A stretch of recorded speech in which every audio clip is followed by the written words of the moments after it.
नमस्कार। आज हम पढ़ेंगे DNF ब्लॉक के तत्व के कुछ अभ्यास प्रश्न और ये भाग 1 है। आइए शुरुआत करते हैं। डिस्क्लेमर, हमारे स्लाइड डेक में उपयोग की गई छवियां केवल शैक्षिक उद्देश्यों के लिए हैं। हम इन छवियों के मूल रचनाकारों और मालिकों के बौद्धिक संपदा अधिकारों का सम्मान करते हैं। यदि आप इस डेक में उपयोग की गई किसी भी छवि के मालिक हैं और कोई चिंता या समस्या का विषय है तो कृपया sathi@iitk.ac.in पर हमसे संपर्क करें और हम छवियां हटा दें। अभ्यास प्रश्न 1 से 8। हमारा पहला प्रश्न, एक संक्रमण तत्व यानी ट्रांजिशन एलिमेंट X की +3 ऑक्सीडेशन स्टेट में इलेक्ट्रॉनिक विन्यास AR आर्गन 3d5 है। इसका परमाणु क्रमांक क्या होगा, यानी इसका एटॉमिक नंबर क्या होगा। हमें दिया है एक ट्रांजिशन एलिमेंट X जिसकी +3 ऑक्सीडेशन स्टेट है और उसकी configuration electronic configuration argon 3d5 है। हमें बताना है कि उसका एटॉमिक नंबर यानी परमाणु क्रमांक क्या है। विकल्प हैं 25, 26, 27 और 24। आपके पास 10 सेकंड है इस प्रश्न पर विचार करने के लिए, उसके बाद हम इसका उत्तर देखेंगे।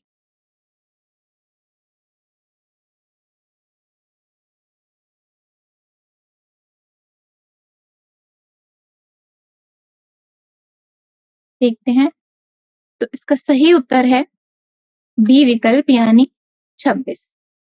कैसे?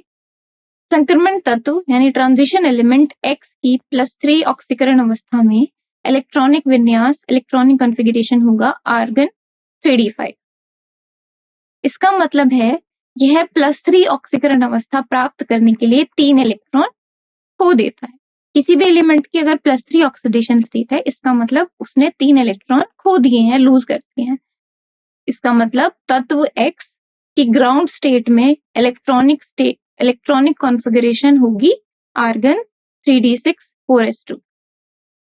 हमें दी गई थी +3 ऑक्सीडेशन स्टेट में आर्गन 3d5, लेकिन उसने 3 इलेक्ट्रॉन खो दिए हैं, तब उसकी ऑक्सीडेशन स्टेट +3 है।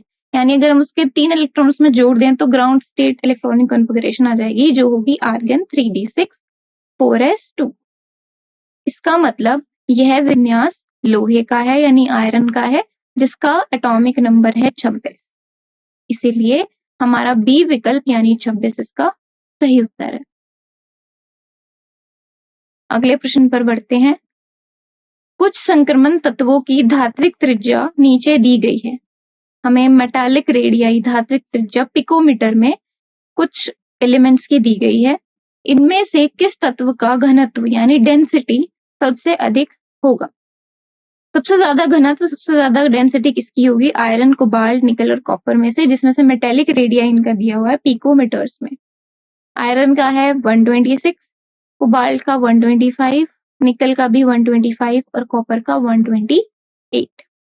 विकल्प हैं आयरन, निकल, कोबाल्ट या फिर कॉपर। आपके पास 10 सेकंड है विचार करने के लिए, इसके बाद हम इसका सही उत्तर देखेंगे।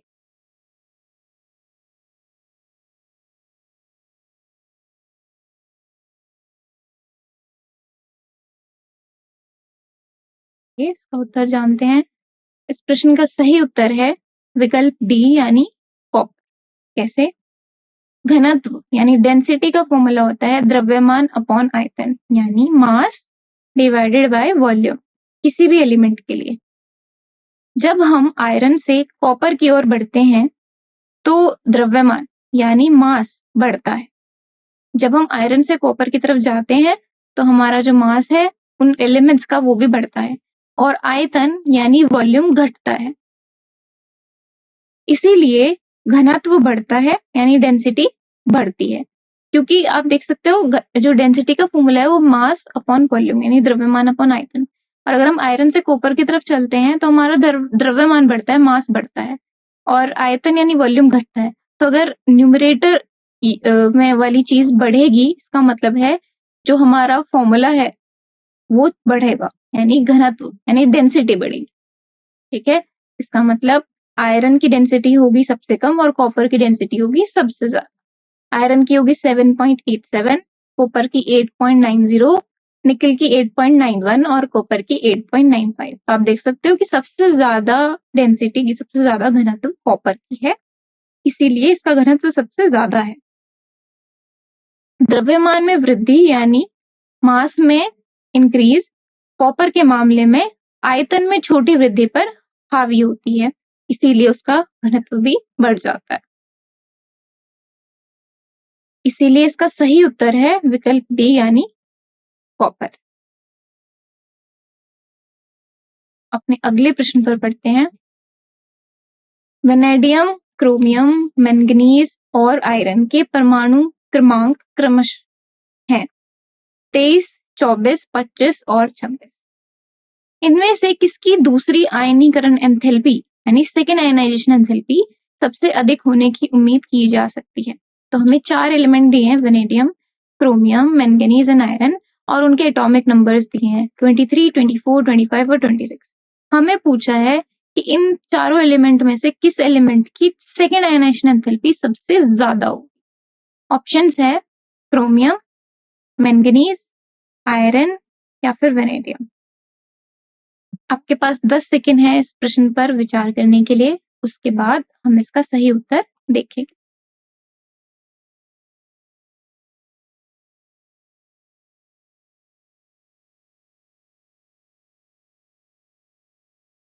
आइए देखते हैं।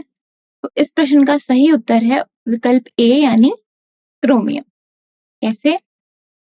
क्रोमियम की इलेक्ट्रॉनिक संरचना यानी इलेक्ट्रॉनिक कॉन्फ़िगरेशन है 3d5 4s1। ठीक है, 4s1 इलेक्ट्रॉन को हटाने के बाद अगला इलेक्ट्रॉन अपेक्षाकृत अधिक स्थिर अर्ध भरी हुई 3d5 उपकोष से हटाया जाना है। तो अगर आप बात करें कि सेकेंड आयनेशन एंथैल्पी का क्या मतलब है, सेकेंड आयनेशन एंथैल्पी मतलब हमें दूसरा इलेक्ट्रॉन निकालना है, पहला निकल गया दूसरा निकालना है। तो आप देख सकते हो कि क्रोमियम की जो इलेक्ट्रॉनिक संरचना है वो 3d5 4s1 है। तो एक इलेक्ट्रॉन हटाने के लिए 4s1 से निकलेगा, दूसरे इलेक्ट्रॉन हटाने के लिए जो half filled more stable 3d5 shell है वहां से निकलेगा सेकेंड इलेक्ट्रॉन। ठीक है, लेकिन वो अर्ध भरी हुई हाफ फिल्ड है और स्टेबल है, अधिक स्टेबल है, वहां से हटाया जाना चाहिए उसका जो दूसरा इलेक्ट्रॉन हटेगा क्रोमियम का, जिसके लिए उसे हटाने के लिए हमें उसके आयनीकरण के लिए हमें अधिक ऊर्जा, ज्यादा एनर्जी की आवश्यकता होगी, क्योंकि वो ज्यादा स्टेबल है। वो जो इलेक्ट्रॉन हम हटा रहे हैं दूसरा, वो 3d5 में है यानी हाफ फिल्ड स्टेबल कॉन्फ़िगरेशन में है। वहां से अगर हमें इलेक्ट्रॉन निकालना है तो हमें ज्यादा एनर्जी लगानी पड़ेगी, देनी पड़ेगी। इसीलिए हम कह सकते हैं कि जो क्रोमियम है उसकी दूसरी आयनीकरण एंथैल्पी सबसे अधिक होने की उम्मीद है, यानी हमारा ए विकल्प जो है क्रोमियम वो सही उत्तर है।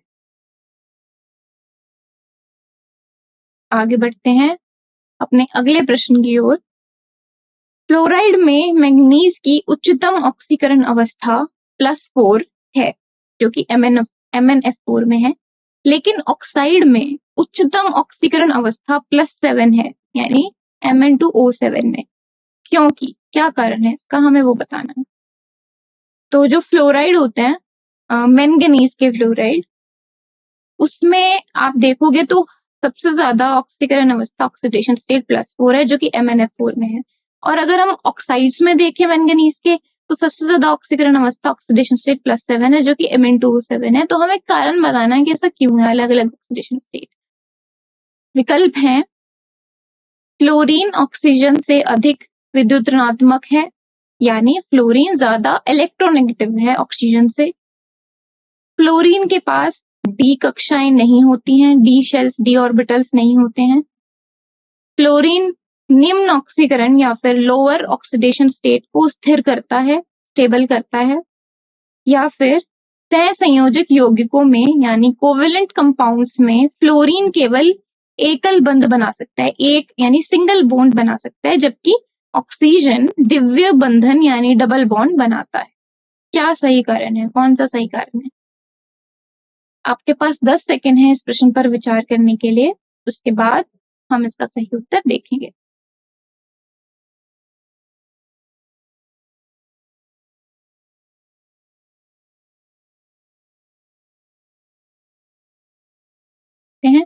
इस प्रश्न का सही उत्तर है विकल्प डी, यानी सहसंयोजक यौगिकों में फ्लोरीन केवल एकल बंध बना सकता है, जबकि ऑक्सीजन द्वितीय बंध बना सकता है या बनाता है।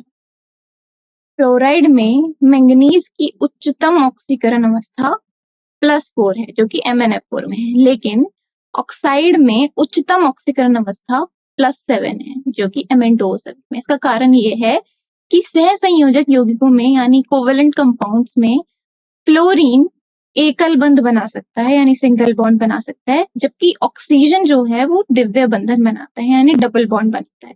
और ऑक्सीजन के डबल बॉन्ड बनाने के कारण ही इसकी ऑक्सीडेशन स्टेट +7 है, यानी हाईएस्ट +7 एग्जिस्ट करती है, जो कि स्टेबल है, और मैंगनीज के ऑक्साइड में हाईएस्ट स्टेबल ऑक्सीडेशन स्टेट है।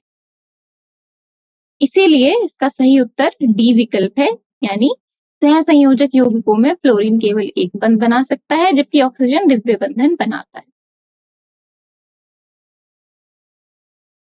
अगले प्रश्न पर बढ़ते हैं। निम्नलिखित में से किस बाहरी इलेक्ट्रॉन विन्यास वाला तत्व अपने यौगिकों में सबसे अधिक ऑक्सीकरण अवस्थाएं प्रदर्शित कर सकता है? जो नीचे हमें विकल्प में कुछ इलेक्ट्रॉनिक कॉन्फ़िगरेशन दी हुई है, हमें बताना है कि जिस भी एलिमेंट की इलेक्ट्रॉनिक कॉन्फ़िगरेशन है वो कौन सी कॉन्फ़िगरेशन है जो सबसे ज्यादा ऑक्सीडेशन स्टेट का कंपाउंड बना सकती है।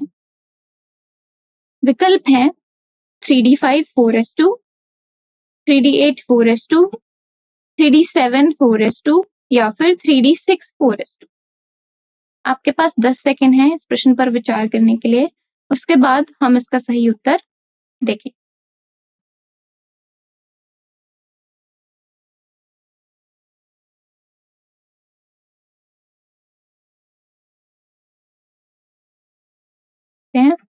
इस प्रश्न का सही उत्तर है विकल्प ए, यानी 3d5 4s2।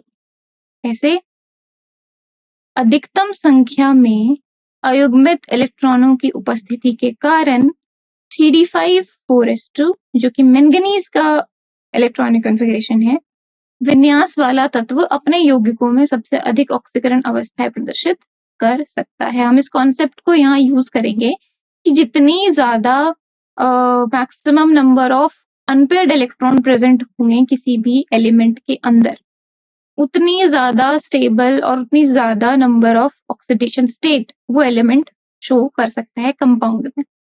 ठीक है, अगर हम अपने विकल्पों की बात करें तो उसमें से जो 3d5 4s2 है, हमारा ए विकल्प है, जो मैंगनीज की इलेक्ट्रॉनिक कॉन्फ़िगरेशन दर्शाता है 3d5 4s2। आप इसमें वैलेंस इलेक्ट्रॉन देखोगे तो 5 + 2 7 है, जो अपने दिए गए विकल्प में सबसे ज्यादा है। तो अधिकतम संख्या में वैलेंस इलेक्ट्रॉन की उपस्थिति के कारण 3d5 4s2 विन्यास यानी 3d5 4s2 कॉन्फ़िगरेशन वाला तत्व एलिमेंट अपने यौगिकों में, अपने कंपाउंड्स में सबसे ज्यादा ऑक्सीडेशन स्टेट दिखाता है, शो करता है। ये कॉन्सेप्ट हम यूज करेंगे और इसीलिए इसका सही उत्तर होगा विकल्प ए, यानी 3d5 4s2, जो कि मैंगनीज की कॉन्फ़िगरेशन है। अगले प्रश्न की ओर बढ़ते हैं। लोहा +2 और +3 ऑक्सीकरण अवस्थाएं यानी ऑक्सीडेशन स्टेट प्रदर्शित करता है, दिखाता है। निम्नलिखित में से कौन सा कथन, कौन सा स्टेटमेंट लोहे के बारे में गलत है? विकल्प हैं फेरस ऑक्साइड प्रकृति में फेरिक ऑक्साइड की तुलना में अधिक क्षारीय है। फेरस यौगिक फेरिक यौगिकों की तुलना में अपेक्षाकृत अधिक आयनिक होते हैं। फेरस यौगिक फेरिक यौगिकों की तुलना में कम वाष्पशील होते हैं, या फिर फेरस यौगिक फेरिक यौगिकों की तुलना में अधिक आसानी से जल अपघटित होते हैं यानी हाइड्रोलाइज्ड होते हैं। आपके पास 10 सेकेंड है इस प्रश्न पर विचार करने के लिए, के बाद हम इसका सही उत्तर देखेंगे।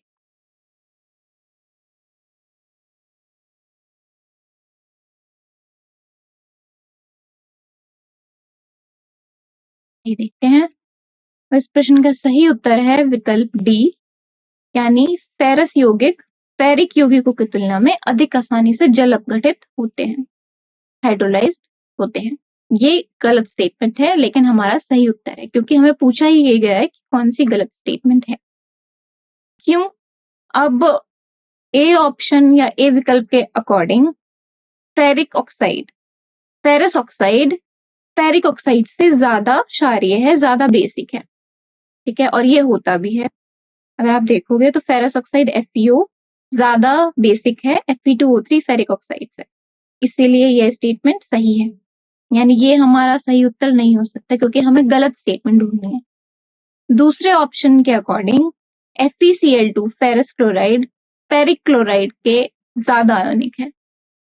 चार्ज जितना बड़ा होगा ध्रुवीकरण शक्ति यानी पोलराइजिंग पावर उतनी ही अधिक होगी, इसीलिए सहसंयोजक प्रकृति यानी कोवेलेंट नेचर उतना ही ज्यादा होगा। इसीलिए आयनिक कैरेक्टर जो फेरस का है, फेरस क्लोराइड का, वो ज्यादा होगा फेरिक क्लोराइड से, इसलिए ये स्टेटमेंट भी सही है, यानी ये भी हमारा उत्तर नहीं हो सकता।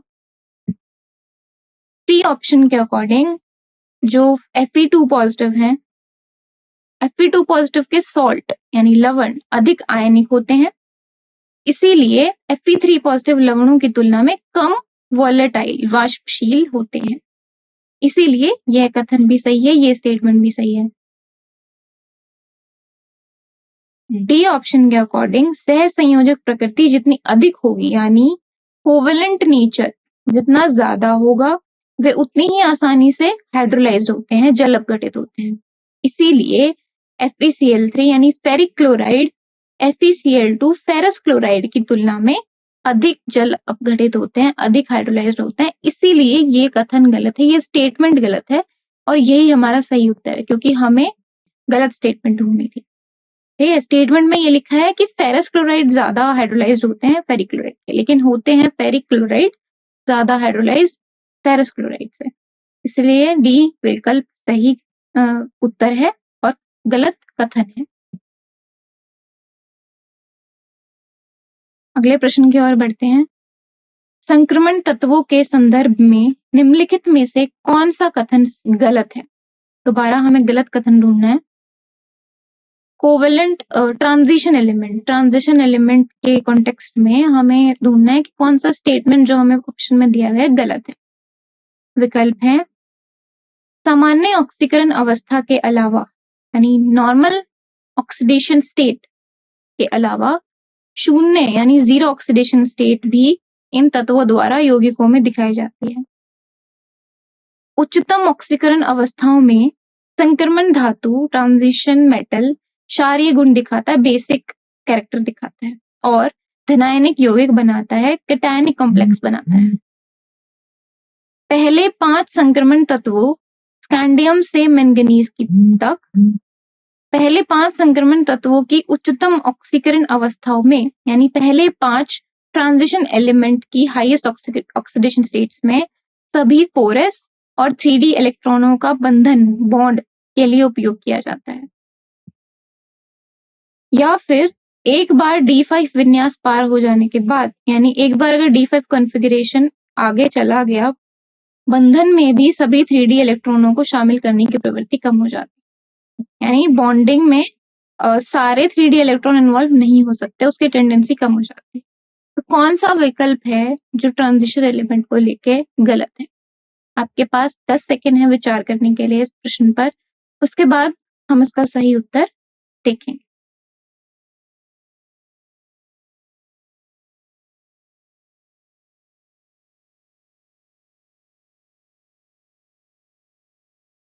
सही देखते हैं तो इस प्रश्न का सही उत्तर है विकल्प बी यानी उच्चतम ऑक्सीकरण अवस्थाओं में संक्रमण धातु क्षारीय गुण दिखाता है और धनायनिक यौगिक बनाता है। ये एकदम गलत कथन है और हमारा सही उत्तर है।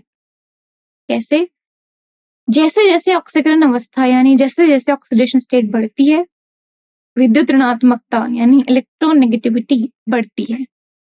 इस प्रकार अम्लीय गुण बढ़ता है यानी एसिडिक कैरेक्टर बढ़ता है, और एसिडिक कैरेक्टर बढ़ रहा है तो बेसिक कैरेक्टर यानी क्षारीय गुण घट रहा होगा या नहीं बढ़ रहा होगा। ठीक है, लेकिन हमारा स्टेटमेंट क्या कहती है कि ऑक्सीकरण अवस्था बढ़ती है तो संक्रमण धातु ट्रांजिशन एलिमेंट का बेसिक कैरेक्टर भी बढ़ता है और कैटायनिक कॉम्प्लेक्स बनाता है, पर ऐसा नहीं है।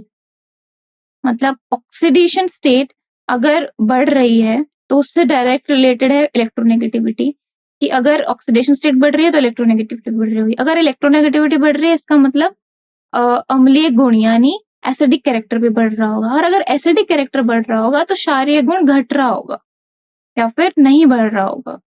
इसीलिए बी विकल्प हमारा सही उत्तर है और गलत कथन है।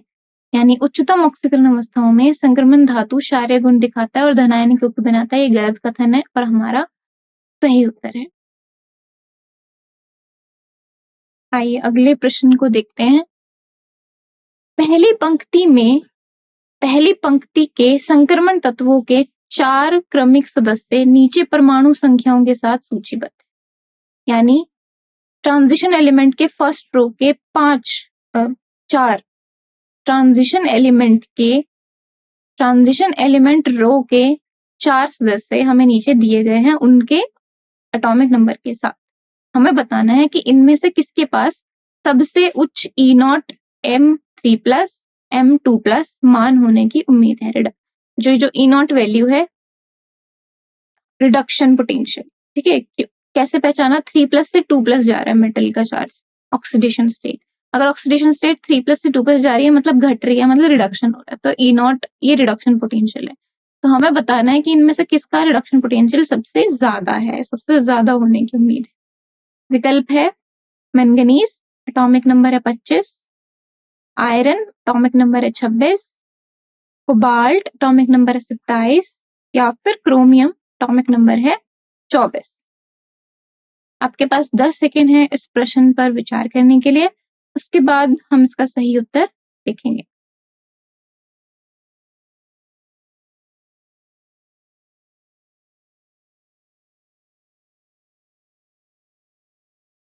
इस प्रश्न का सही उत्तर है विकल्प सी यानी कोबाल्ट, जिसका एटॉमिक नंबर है 27। कैसे? E0 M3 positive M2 positive यानी रिडक्शन पोटेंशियल मान cobalt 3 positive cobalt 2 positive ion के लिए सबसे अधिक है। क्यों? क्योंकि कोबाल्ट 3+ जिसमें D6 इलेक्ट्रॉनिक कॉन्फ़िगरेशन आती है, कोबाल्ट 3+ आयन की अतिरिक्त स्थिरता कोबाल्ट 2+ आयन की तुलना में अधिक है। यानी अगर कोबाल्ट 2+ लें जिसमें D7 कॉन्फ़िगरेशन है और कोबाल्ट 3+ लें जिसमें D6 कॉन्फ़िगरेशन है, तो हमारे पास एक्स्ट्रा स्टेबिलिटी होती है कोबाल्ट 3+ में, और इसीलिए जो रिडक्शन पोटेंशियल है वो कोबाल्ट 3+ कोबाल्ट 2+ आयन के लिए सबसे अधिक होगा। ठीक है, यानी ये डायरेक्ट रिलेटेड है। Reduction potential direct related to कि कौन सा आयन हमारा स्टेबल है। 3+ ज्यादा स्टेबल है 2+ से, इसीलिए रिडक्शन पोटेंशियल भी कोबाल्ट का 3+ कोबाल्ट 2+ ज्यादा होगा, उसका मान ज्यादा होगा। इसीलिए हमारा सही उत्तर है विकल्प सी यानी कोबाल्ट, जिसका एटॉमिक नंबर है 27।